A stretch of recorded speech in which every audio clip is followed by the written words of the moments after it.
Well, it's obvious that US-Turkey relations are surviving the most crucial and difficult times, and especially after their attempted military coup and the visit of President Erdogan to Russia and his quite friendly talks and negotiations with President Putin.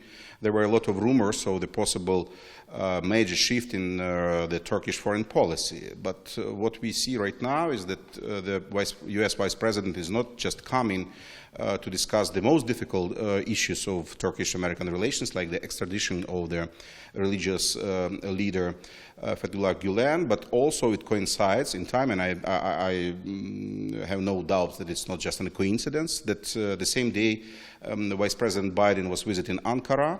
The joint American-Turkish troops have started the military operation on the Syrian soil. And I believe this is the best answer to those who put on doubt the essence and the value of Turkish-American relations. As a matter of fact, Turkey is the NATO member, NATO member, and basically the relations between the United States and Turkey has the real strategic value to both sides. And the military brotherhood is probably, and the ability of both countries to conduct joint military operations, pursuing strategic goals in the third country, I believe is the best answer on the question whether Turkey is going to change a lot in its foreign policy. Well, I believe Turkey is quite interested, and it's quite obvious, to have good relations with the Russian Federation, especially taking into account that Russia takes an important role in the trade. And of course, Russia on its own surviving a lot of difficulties, and it caught as the surprise a lot of observers that Russians are not capable of achieving a lot of economical goals without Turkish investments or without Turkish constructional companies on the Russian soil. So both countries are looking for improvement of their cooperation.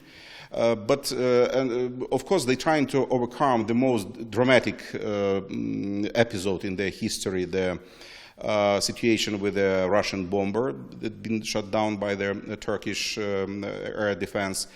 Although both countries are showing to each other and to the rest of the world that they will try to improve their relations to come back to the normal trade, I don't think that we should be really afraid of those tendencies, vice versa. I believe the normal relations between Russia and Turkey, the ability of both sides to conduct the constructive dialogue is of high importance to the rest countries of the region. As of the Syria, of course, and not just, this is not about only about the Syria, it's also about the Crimean situation in Ukraine.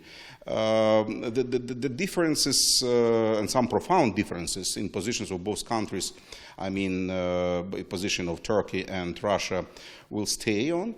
Nevertheless, we will see more positive developments in the trade between them, although in Syria their interests are contradicting. Russian Federation is trying to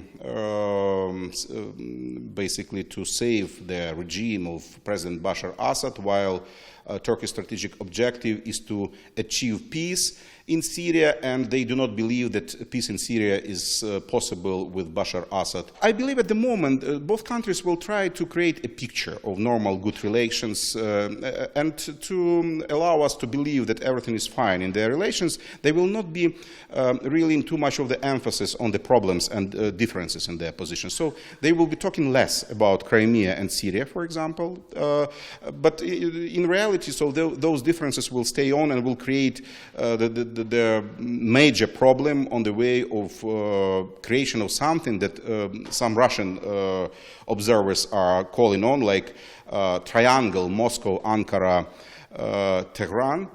So I believe this goal is unachievable because of those differences, and in the most of the situations, Turkey and Russia, especially in the regions of Caucasus, Balkans and Black Sea, they will stay as the major competitors. But I believe nothing wrong will happen if under the circumstances those two countries will try to establish normal investment and trade relations. Yes, that's an interesting point, because President Erdogan's visit to St. Petersburg was a kind of a part of Byzantine diplomacy. It looks like that both President Putin and President Erdogan were trying to convince not each other, but the European Union, that they are capable of achieving some relations that would be threatening the interests of the European Union. But in reality, European Union is the major trade partner for Russian Federation and for Turkey as well. So I believe almost half of the foreign trade of Russia and Turkey is directly linked to European Union. So at the same time, the bilateral part of their trade is quite lower and less important to each other. So it means that there are under no circumstances, Turkey or Russia could allow themselves to have major problems with the European Union. So the European Union will stay an important player, and both countries will be looking for the ways of improving relations, although there are, of course, a lot of difficulties and contradictory issues on the table of negotiations. For Russia, of course, it's Ukraine, it's Donbass, it's Crimea, it's Russian provocative militaristic policy in the Baltic region.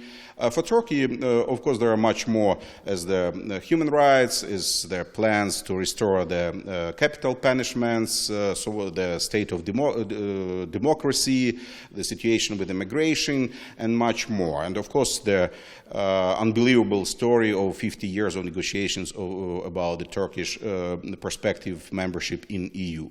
So those issues will stay on the table, but at the same time, again, both Turkey and Russia will not sustain economically without European Union.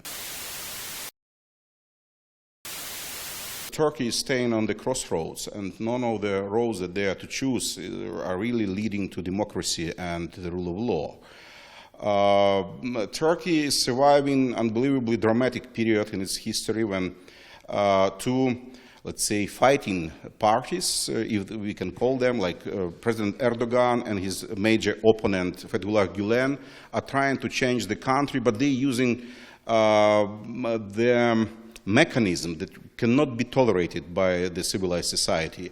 Fethullah Gülen is trying to use some undercover games to change the Turkish politics, while President Erdogan is really pushing country towards autocracy.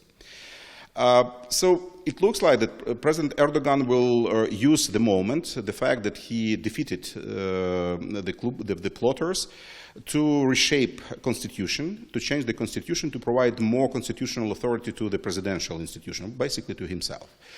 Of course, itself, this political move presents no danger to anyone, but with some clear tendencies of decreasing their individual liberties, the freedom of speech, the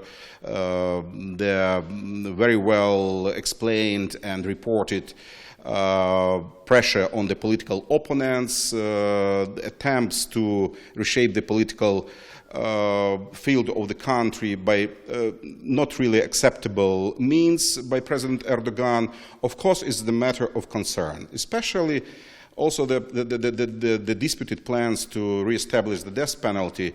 It's something which might bring major problem and create misunderstanding between the European Union and Turkey. And I'm afraid that this story could also affect Ukrainian-Turkish relations, because as the member of the Council of Europe, Ukraine will also be in need to react on the possible developments, negative developments in Turkey, while of course we are very much interested in Turkey as the trade partner, as the partner to reestablish our military, as the partner in the military industrial complex, and of course in the trade of goods and services.